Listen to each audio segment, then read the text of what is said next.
पिछले ज़माने का जिक्र है। किसी गांव में एक लोहार और उसका बेटा रहते थे। एक दिन बेटा अपने बाप से कहने लगा, अब्बा अब्बा मेरे लिए एक छुरी बनाओ जिसकी धार बहुत तेज़ हो। बाप ने कहा, बेटा छुरी भली ना कठारी, ये तो बताओ तुमने छुरी का करना क्या है। बेटे ने गोल मोल सा जवाब दिया, बस अब्बा मुझे छुरी चाहिए। आखिर बेटे के बेहद इसरार पर बाप ने लोहे की छुरी बना दी। जब बेटे के हाथ में हथियार आ गया तो वो शेर हो गया। लगा बाप को डराने धमकाने कि अब्बा फ़ौरन राजकुमार के महल में जाओ और मेरे लिए राजकुमारी का रिश्ता मांगो, अगर नहीं मांगा तो मैं ये छुरी मारकर तेरा सर तन से जुदा कर दूंगा। लोहार बेचारा ये सुनकर थरथर कांपने लगा। लड़के की आंखों में खून उतरा हुआ था। लोहार उस घड़ी को कोसने लगा जब उसने बेटे को छुरी बनाकर दी थी। अब सोचने लगा कि करूं तो क्या करूं, उधर कुआं इधर खाई। अगर राजा से रिश्ता मांगने गया तो राजा मुझे मार डालेगा और ना गया तो बेटा मुझे मार देगा।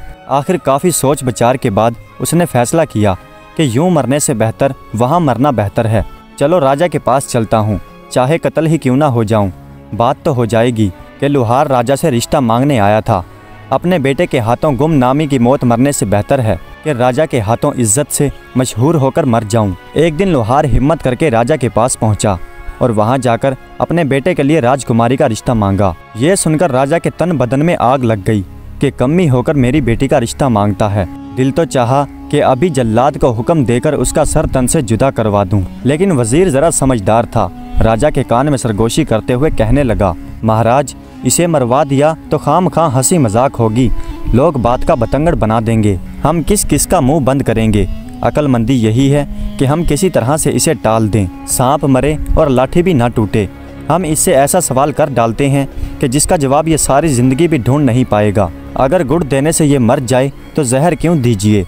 उसके बाद वजीर लोहार से मुखातिब होकर बोला, मियाँ लोहार, हम राजकुमारी का रिश्ता तुम्हारे बेटे से करने के लिए तैयार हैं, लेकिन उसके लिए हमारी एक शर्त है कि तुम्हारा बेटा कोई ऐसा काम करे जो आज से पहले ना किसी ने किया हो और ना किसी ने देखा हो। लोहार शर्त सुनकर वापस लौट पड़ा और अपने जिंदा बच जाने पर खुदा का लाख शुक्र अदा किया। घर आकर उसने अपने बेटे को ये बात बताई। दोनों बाप बेटे ने गाँव छोड़ने का इरादा किया और इस शर्त को पूरा करने के लिए सफ़र पर रवाना हो गए। चलते चलते एक घने जंगल में पहुँचे। क्या देखते हैं कि एक आदमी शरी यानी शीरस के दरख्त के नीचे बैठा है। जमीन पर चारों तरफ शरी के पीले पीले फूल बिखरे हैं। आदमी ने चूल्हे में अपनी टांग डाल रखी है और पैर में से तड़ातड़ आग के शोले निकल रहे हैं। चूल्हे पर खोलते हुए तेल की कड़ाही रखी है और वो पकोड़े तल तल कर खा रहा है। लोहार और उसके बेटे ने जब ये अजीब मंजर देखा तो वो हैरान हो गए और एक दूसरे से कहने लगे, ये काम तो राजा ने कहीं ना सुना होगा और ना कहीं देखा होगा, चलो यही सीखते हैं। लोहार उस आदमी से मुखातिब होकर बोला, अल्लाह के बंदे, मेरे बेटे को अपना शागिर्द बना लो और उसे भी इस तरह से पकोड़े तलना सिखा दो। वो आदमी लोहार से बोला, मियाँ आगे चले जाओ, आगे मेरा उस्ताद बैठा है, वो तुम्हारे बेटे को शागिर्दी पर रख ले तो रख ले, मुझे शागिर्द बनाने की इजाज़त नहीं है। ये सुनकर दोनों बाप बेटा आगे चले गए। चलते चले जा रहे थे। आगे क्या देखते हैं कि एक बड़ की छांव के नीचे एक आदमी बैठा है और बड़ के चारों तरफ बड़ का फल बिखरा हुआ है। उसने चूल्हे में अपनी टांग डाल रखी है और एड़ी में तड़ातड़ आग के शोले निकल रहे हैं और चूल्हे पर उबलते हुए तेल की कड़ाही रखी है और वो जलेबियां तल तल कर खा रहा है। लोहार और उसके बेटे ने जब ये मंजर देखा तो एक दूसरे से कहने लगे, अरे ये काम तो पिछले काम से भी मुश्किल है, ये काम तो राजा ने ना कहीं देखा होगा और ना कहीं सुना होगा, चलो यही सीखते हैं। लोहार उस आदमी से मुखातिब होकर बोला, अल्लाह के बंदे, मेरे बेटे को भी अपने शागिर्दी में रख ले, इसे भी इस तरह से जलेबियां तलना सिखा दे। उस आदमी ने लोहार से कहा, मियाँ आगे जाओ, आगे मेरा उस्ताद बैठा है, वो तेरे बेटे को शागिर्दी पर रख ले तो रख ले, मुझे शागिर्द बनाने की इजाज़त नहीं है। यह सुनकर दोनों बाप बेटा आगे रवाना हो गए। वो चलते चलते एक और जगह पर पहुँचे जहाँ क्या देखते हैं कि एक आदमी बेरी के पेड़ के नीचे बैठा है। ज़मीन पर बेरी के मीठे मीठे बेर बिखरे पड़े हैं। उसने भी चूल्हे में अपना पैर डाल रखा है और पैर में से तड़ातड़ आग के शोले निकल रहे हैं। चूल्हे पर गन्ने के रस से भरी हुई एक कड़ाही रखी है और वो गुड़ बनाकर खा रहा है। लोहार और उसके बेटे ने जब ये मंजर देखा तो मन ही मन में कहने लगे, अरे ये काम तो पिछले काम से भी ज़्यादा मुश्किल है, ये काम तो राजा ने ना कहीं सुना होगा और ना कहीं देखा होगा, चलो यही सीख लेते हैं। लोहार उस आदमी से मुखातिब होकर बोला, अल्लाह के नेक बंदे, मेरे बेटे को भी अपनी शागिर्दी में रख लो, इसे भी इस तरह से गुड़ बनाना सिखा दो। वो बोला, ठीक है, मैं तेरे बेटे को अपना शागिर्द बना लेता हूँ, इसे अपने पास रख लेता हूँ। ये लो चाबियाँ। वो सामने एक कमरा है, उस कमरे का दरवाज़ा खोलो और अपने बेटे को कमरे में बिठाकर बाहर से दरवाज़ा बंद कर दो। लुहार ने उस आदमी की हिदायत पर अमल किया। जब बेटे को कमरे में बंद करके वापस जाने लगा तो उस आदमी ने लुहार से चाबियां वापस ले ली और लुहार से कहने लगा, अब 1 साल के बाद वापस आना। लुहार चाबियां देकर अपने घर वापस लौट गया। उधर लड़का कमरे में भूखा प्यासा बैठा था, इंतजार कर रहा था कि कोई आए और उसकी मदद करे, लेकिन पूरा दिन गुजर गया और उसकी मदद के लिए कोई ना आया। फिर जब लड़के ने कमरे में चारों तरफ देखा तो उसके रोंगटे खड़े हो गए, खून खुश्क होने लगा। उसके सामने एक खौफनाक नज़ारा था। कमरे के अंदर चारों तरफ इंसानी हड्डियां बिखरी पड़ी थी। लड़के ने सोचा, न जाने मुझसे पहले कितने ही लोग इस मौत के कमरे में अपनी जान दे चुके हैं और मेरा हाल भी उनसे कुछ मुख्तलिफ नहीं होगा। मैं और मेरा बाप उस बाहर बैठे आदमी के धोखे में आ गए। अब मुझे भी इन आदमियों की तरह यहाँ पर एड़ियाँ रगड़ रगड़ कर मरना पड़ेगा। एक रोज़ मेरी भी हड्डियाँ इन हड्डियों की तरह बिखरी पड़ी होंगी। ये सोचकर उसकी आंखों में आंसू आ गए और फूट फूट कर रोने लगा। जब रोने से दिल का गुबार निकल गया तो कमरे में एक कोने में जाकर बैठ गया। दिल ने कहा, जब तक सांस तब तक आस। लड़के ने जमीन पर पड़ी हुई एक बड़ी सी हड्डी उठाई जिसका सिरा छुरी से ज्यादा तेज और तीखा था और दीवार खोदना शुरू कर दी। दीवार से मिट्टी गिरती रही और गिरती रही। आखिर रात दिन की मेहनत रंग लाई। दीवार में इतना बड़ा सुराख हो गया था कि एक आदमी उसमें से निकल सकता है। जब लड़का उसमें से निकलकर दूसरी तरफ गया तो क्या देखता है कि एक और कमरा उसका मुंतजिर है।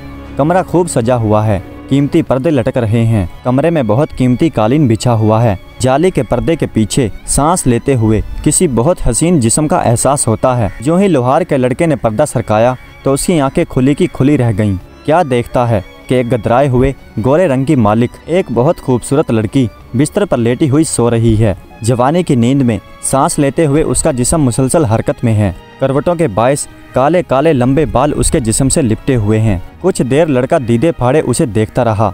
उसी दौरान लड़की की आंख खुल गई। पहले तो लड़की अपने कमरे में अजनबी लड़के को देखकर डर गई और लड़का भी घबराया कि खुदा जाने क्या बला है। थोड़ी देर बाद जब दोनों मुत्तमीन हुए तो लड़की ने कहा, कोई बात नहीं, आजा मेरे पास आजा, यहाँ बिस्तर पर बैठ और मुझे बता कि तू कौन है और यहाँ कैसे पहुँचा। यह सुनकर लुहार के लड़के की हिम्मत बढ़ी। उसने अपनी सारी कथा कही। पहले तो लड़की ने उसे कुछ खाने के लिए दिया और फिर कहा, जो आदमी बाहर गुड़ निकाल कर खा रहा है और जिसने तुझे कमरे में बंद किया है वो आदमी मेरा बाप है। मैं भी जादूगरनी हूँ, तू फिक्र न कर, मैं तुझे जादू सिखाऊंगी। लड़की अपने बाप से 2 गुना ज्यादा आगे थी। बाप अगर 14 दर्जे पर था तो बेटी 16 दर्जे पर थी। लड़की ने लुहार के लड़के को जादू सिखाना शुरू कर दिया और उसके अलावा उसे तरह तरह के फल और लजीज खाने खिलाती। अच्छी से अच्छी उसे पोशाक पहनने के लिए देती। इसी तरह से 1 बरस गुजर गया, लेकिन लुहार लड़के को लेने के लिए ना आया। उसने सोचा कि जब तक मेरा बेटा कामिल जादूगर नहीं बन जाता उसे लेने के लिए नहीं जाऊंगा। इस तरह वो लड़का साहिरा जादूगरनी से जादू सीखता रहा और एक दिन अपने जादू में माहिर हो गया। 2 बरस के बाद लुहार वापस आया। क्या देखता है कि वो आदमी उसी तरह बेरी के दरख्त के नीचे बैठा है। जमीन पर बेरी के मीठे मीठे बेर बिखरे पड़े हैं और उस आदमी ने अपनी टांग चूल्हे में डाल रखी है और पैर में से आग के शोले निकल रहे हैं और वो उसी तरह से गुड़ बनाकर खा रहा है। लुहार ने पूछा, अल्लाह के बंदे, मेरा बेटा कहाँ है? 2 साल पहले मैं उसे तेरी शागिर्दी में छोड़ गया था। वो आदमी कहने लगा, मैं तो 2 साल से यहीं पर बैठा हूँ और गुड़ बनाकर खा रहा हूँ। ना मुझे फुर्सत मिली और ना मैंने वहाँ जाकर देखा। तो अपने हाथ से अपने बेटे को कमरे में बंद करके बाहर से ताला लगा गया था। ये ले कुंजियाँ और अपने बेटे को जाकर देख ले। बाप ने सुना तो उसके चेहरे पर हवाइयाँ उड़ने लगी। एक रंग आता और एक रंग जाता था। ये सोचकर कि 2 साल बाद बेटे की हड्डियां ही मिलें तो मिलें, वरना जिंदा मिलना तो नामुमकिन है। गुड़ खाने के उस शकीन आदमी को दिल में गालियां देता हुआ लुहार दौड़ा दौड़ा उस कमरे की तरफ गया और ताले में चाबी घुमाई। लड़की के कानों में जब चाबी की आवाज़ पड़ी तो लड़के से कहने लगी, अगर मेरा बाप हुआ तो हम दोनों को मार डालेगा और अगर तेरा बाप हुआ तो हम बच जाएंगे। लुहार दरवाज़ा खोलकर अंदर कमरे में गया तो कमरा खाली था। दीवार के सुराख में से गुजरकर जब दूसरे कमरे में पहुंचा तो क्या देखता है, सामने कमरे पर मसेरी पर एक खूबसूरत लड़की और उसका लड़का बैठे हुए हैं। मारने वाले से जान बचाने वाला ज्यादा बड़ा है।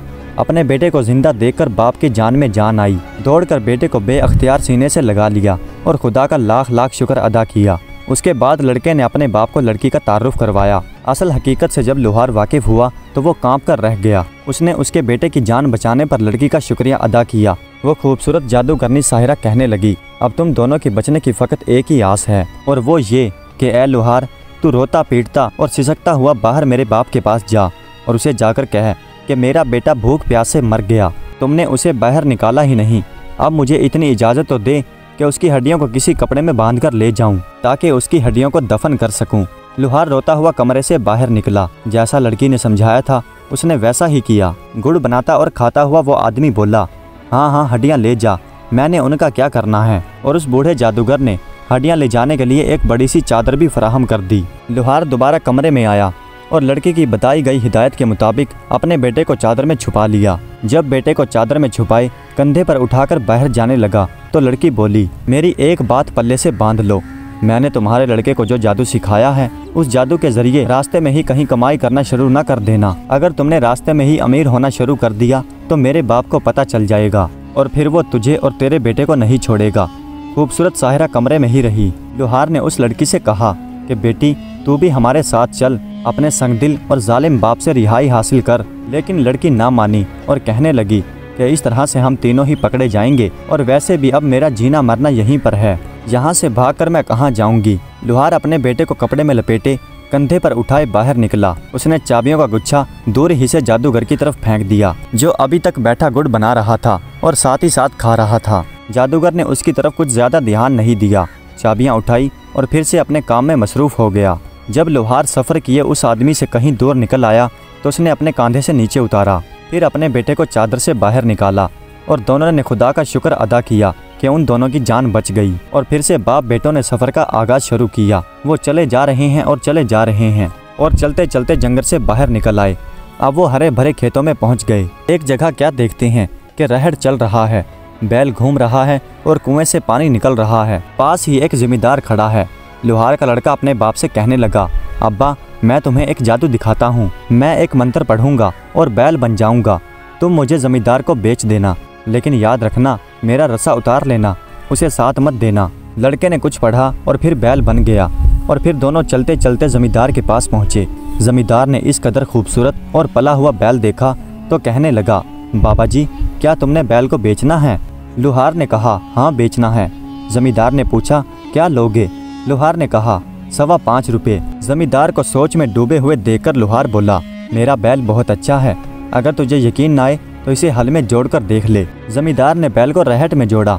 बैल खूब पानी निकालने लगा, उसके पहले वाले बैल से भी कहीं ज्यादा।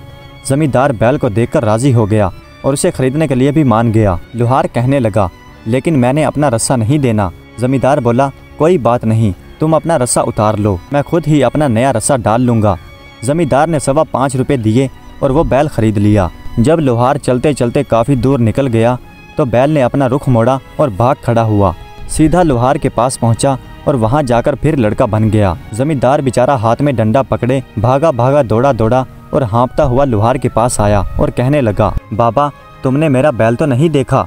लुहार बोला, बैल तो मैं अभी अभी तुम्हारे हवाले करके आया हूँ, बैल कहाँ है? बेचारे जमींदार के वहमो ख्याल में भी नहीं आ सकता था कि उस बूढ़े लुहार के साथ जो लड़का जा रहा है वही उसका भागा हुआ बैल है। जमींदार वापस लौट गया। लुहार और उसके लड़के ने लड़की की दी गई हिदायत पर अमल नहीं किया और रास्ते ही में कमाई करना शुरू कर दी।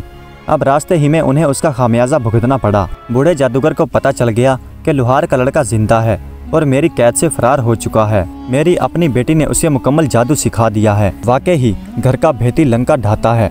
जादूगर ने एक बूढ़े आदमी का भेष धारा और उनसे पहले ही आगे रास्ते में आकर बैठ गया। लुहार के लड़के को क्योंकि पहले ही कामयाबी मिली थी इसलिए उसने फिर से लालच किया और इस बार ऊँट बनने का सोचा। अब्बा इस बार तू मेरे बदले पूरे 9 रुपये मांगना और 1 रुपया भी कम मत करना और याद रहे मेरे साथ नकेल मत देना। इतना कहकर लड़के ने मंत्र पढ़ा और ऊँट बन गया। लुहार उस ऊँट का रस्सा पकड़े पकड़े चलता चलता उस जादूगर के पास पहुँच गया जो फकीर का भेष बदले उनका इंतजार कर रहा था।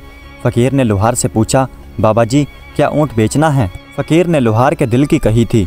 उसने खुश होकर कहा, हाँ बेचना है। फकीर ने कहा, क्या लोगे? लुहार ने कहा, 9 रुपये। फकीर ने फ़ौरन 9 रुपये निकाले और लुहार की हथेली पर रख दिए। अब लुहार को याद आया और बोला, मैंने ऊँट के साथ नकेल नहीं देनी। फकीर भी जादूगर था और राजदार था, नकेल के भेद और अहमियत से वाकिफ़ था और बोला, मैंने तुम्हें मुँह मांगी कीमत दी है और नकेल ऊँट के साथ ही खरीदा है, इसलिए नकेल तो तुम्हें देनी पड़ेगी। गर्ज उनके बीच इतनी बहस और इतनी तूतू मैमे हुई कि राह चलते मुसाफिर रुक गए और इर्द गिर्द खेतों में काम करते हुए किसान भागे भागे आए और वहां पर जमा हो गए। फकीर ने लोगों से मुखातिब होते हुए कहा, लोगों, खुदा लगती कहो, क्या तुमने आज तक ये सुना है कि कोई जानवर बिक जाए और बेचने वाला जानवर बेचने के बाद उसके गले से रस्सा उतार ले? देखो देखो, ये आदमी मुझे पूरी कीमत पर ऊँट बेचने के बाद ये नकेल वापस लेने पर झगड़ा कर रहा है। फ़कीर की बात में वजन था।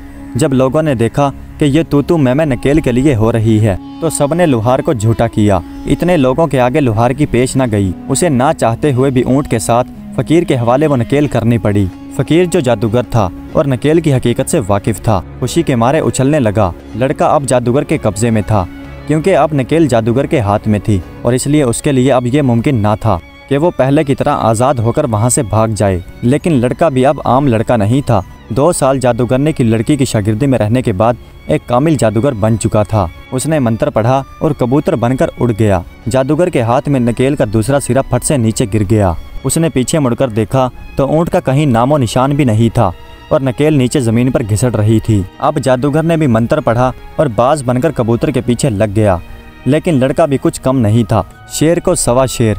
कबूतर ने जब नीचे झुककर देखा, गांव की कुछ औरतें झुकी हुई छप्पड़ में से हाथ भर भरकर काली स्याह चिकनी मिट्टी निकाल रही हैं ताकि अपने कच्चे घरों और फर्शों पर पोंछा लगा सकें। इससे पहले कि बाज कबूतर को पकड़ता, लड़का मंत्र पढ़कर मेंढक बनकर छप्पड़ में जा गिरा। ये देखकर बूढ़ा जादूगर बगला बन गया, छप्पड़ में उतरा और चूंचे मार मार कर मेंढक को तलाश करने लगा। एक गाँव की खूबसूरत गोरी लड़की भी अपने लंबे लंबे हाथों से मिट्टी निकाल रही थी। लड़के ने फिर से मंत्र पढ़ा और मेंढक से छल्ला बनकर लड़की की उंगली में चला गया। बगला भगत यानी जादूगर अब उसकी छोटी उंगली से छल्ला निकालने से तो रहा। थोड़ी देर बाद औरतें मिट्टी बर्तनों में डालकर अपने घरों की तरफ चल पड़ी। जैसे ही लड़की अपने घर पहुंची, जादूगर बगले से फ़कीर बन गया और सदा लगाते हुए उनके घर पर जा पहुंचा। लड़की छन्ने में आटा डाले दरवाजे पर आई। जादूगर बोला, बेटी, मैंने आटा नहीं लेना, मैंने तो वो छल्ला लेना है जो तुम्हारे दाएं हाथ की छोटी उंगली में है। ये बात सुनकर लड़की को गुस्सा आ गया। तू कौन होता है मुझसे ये छल्ला मांगने वाला? जब यह तकरार लड़की के माँ के कानों में पड़ी तो वो भी दरवाजे पर आ गई। अब जो माँ को असल बात पता चली तो वो लड़की से बहुत खफा हुई। माँ शक्की मजाज औरत थी। लड़की से कहने लगी, तू तो छप्पड़ से मिट्टी लेने गई थी, ये छोटी उंगली में छल्ला कहाँ से पहनवा कर आ गई? बता, तेरे किस यार ने ये छल्ला दिया? इसे फौरन उतार और फेंक। आ लेने दे तेरे बाप को, सब बताती हूँ। इससे पहले कि तू कोई चांद चढ़ाए, कर देती हूँ तेरे हाथ पीले। लड़की बेचारी अजीब मुसीबत में फंस गई थी। उसने अपनी छोटी उंगली से छल्ला निकालकर फेंक दिया। फ़कीर इसी इंतज़ार में छल्ले पर आंख रखे खड़ा था।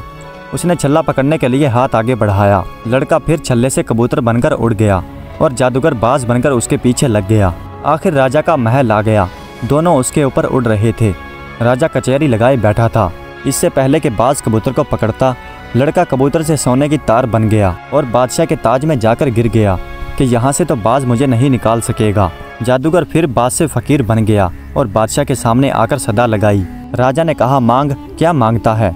फ़कीर ने कहा, राजा, तेरे ताज के अंदर जो सोने का तार है वो मुझे दे दे। ये बात सुनकर राजा को बहुत हैरत हुई कि मेरे ताज में सोने का तार कहाँ से आया। ये सोचकर उसने एक हाथ ऊपर उठाया कि ताज में हाथ डालकर देखे तो सही। जो ही राजा ने ताज में हाथ डाला और राजा के हाथ में आते ही तस्बीह बनकर टूट गया और ज़मीन पर बिखर गया। फ़कीर फ़ौरन मुर्गा बनकर उन्हें चुगने लगा और लड़का देखते ही देखते मोतियों से बिल्ला बनकर उसने मुर्गे को पकड़कर दबोच लिया और वहीं पर मार दिया।